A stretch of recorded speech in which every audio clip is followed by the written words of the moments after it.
High guys, welcome back my channel. இன்னைக்கு என்ன recipe பார்க்க போறோம்னு பார்த்தீங்கன்னா, முருங்கைக்காய் புளிக்குழம்பு தாங்க பார்க்க போறோம். இது வந்து டேஸ்ட் செம்மையா இருக்கும். வாங்க எப்படி செய்யலாம்னு பார்க்கலாம்.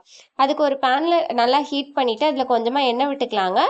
நீங்க நல்லெண்ணெயில தாளிச்சிங்கன்னா டேஸ்ட் நல்லா இருக்கும். நான் ரீஃபண்ட் ஆயில் தான் எடுத்துக்கிட்டேன். கொஞ்சம் கொஞ்சம் தாராளமாவே ஊத்திக்கலாம். எண்ணெய் நல்லா காஞ்சதும் கொஞ்சமா வெந்தயம், கொஞ்சமா சோம்பு போட்டு பொரிய விட்டுறலாங்க. வெந்தயம் கொஞ்சம் பார்த்து சேருங்க, இல்லைன்னா ஒரு மாதிரி கசக்கிற மாதிரி இருக்கும். அதனால 1/4 டீஸ்பூனுக்கும் கம்மியாக சேர்த்துக்கங்க. சோம்பு நீங்கள் ஒரு 1/2 டீஸ்பூன் சேர்த்துக்கலாம். பொரிஞ்சதும் நான் ஒரு 4-5 பல் பூண்டு வந்து இடிச்சு சேர்த்திங்கன்னா செம்ம டேஸ்ட்டாக செம்ம வாசனையாக இருக்கும் புளிக்குழம்பு. அதுக்கப்புறம் நம்ம கட் பண்ணி வச்சிருந்த சின்ன வெங்காயம் போட்டுக்கலாங்க. இதுக்கு வந்து எப்பயுமே பார்த்தீங்கன்னா புளிக்குழம்புக்கு பெரிய வெங்காயம் போடாதீங்க, சின்ன வெங்காயமே சேர்த்துக்கங்க. அதுக்கப்புறம் நான் ஒரு பழுத்த தக்காளி 2 கட் பண்ணி சேர்த்துக்கிட்டேங்க. இது நல்லா வதங்கணும். இது வதங்குறதுக்கு வந்து நான் லைட்டாக உப்பு சேர்த்துக்கிறேங்க. தக்காளி வெங்காயம் நல்லா மசிய வதங்கணுங்க. உப்பு சேர்த்து வதக்குனீங்கன்னா சீக்கிரம் வதங்கிரும். அதனால தான் நான் உப்பு சேர்க்கிறேன். இப்ப பாருங்க, வெங்காயம் தக்காளி நல்லா வதங்கிருச்சு. இந்த 1-2 கிடக்கிற தக்காளி இப்படி கரண்டி வச்சு அமுத்துனீங்கன்னா அதுவும் நல்லா நசுங்கி வந்துடும்.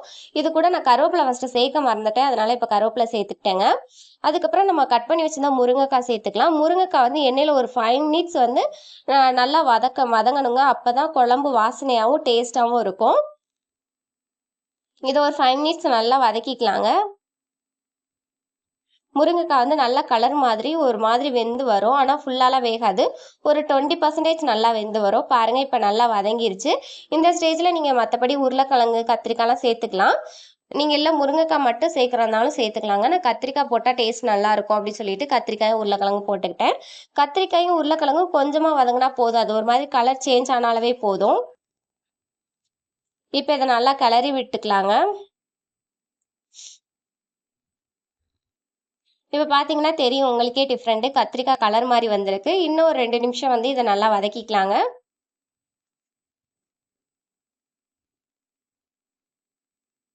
இப்போ பார்த்தீங்கன்னா கத்திரிக்காய் நல்லா கலர் சேஞ்ச் ஆகி நல்லா வதங்கிடுச்சு. இப்போ வந்து நீங்கள் குழம்பு மிளகாத்தூள் சேர்த்துக்கலாங்க. உங்ககிட்ட மிளகாப்பொடி தனியாக இருந்துச்சுன்னா ஒரு ஸ்பூன் மிளகாப்பொடினா 2 ஸ்பூன் மல்லிப்பொடி சேர்த்துக்கங்க. நாங்கள் எப்பயுமே ஒரே பொடி தாங்க குழம்பு தூள் வச்சுப்போம். அது கூட கொஞ்சமாக தண்ணி ஆட் பண்ணி நல்லா கலந்து விட்டுறலாங்க. மிளகாப்பொடி நல்லா கரையணும். இது கூட வந்து நான் குட்டி நெல்லிக்காய் சைஸ் வந்து புளி எடுத்து கரைச்சேங்க. அதுதான் சேர்த்துக்கிட்டேன். ஏன்னா நம்ம தக்காளி 2 சேர்த்துருக்கோம்ல, அதுவே புளிப்பா இருக்கும்ன்ட்டு கொஞ்சமா தான் சேர்த்துக்கிட்டேன். அதையும் சேர்த்துக்கிட்டு நல்லா கொதிக்க விட்டுறலாங்க. உங்களுக்கு எப்படி புளிப்பு டேஸ்ட் வேணுமோ அந்த மாதிரி நீங்க வந்து புளியோட சைஸ் அதிகப்படுத்திக்கலாம், இல்ல கம்மி பண்ணிக்கலாங்க.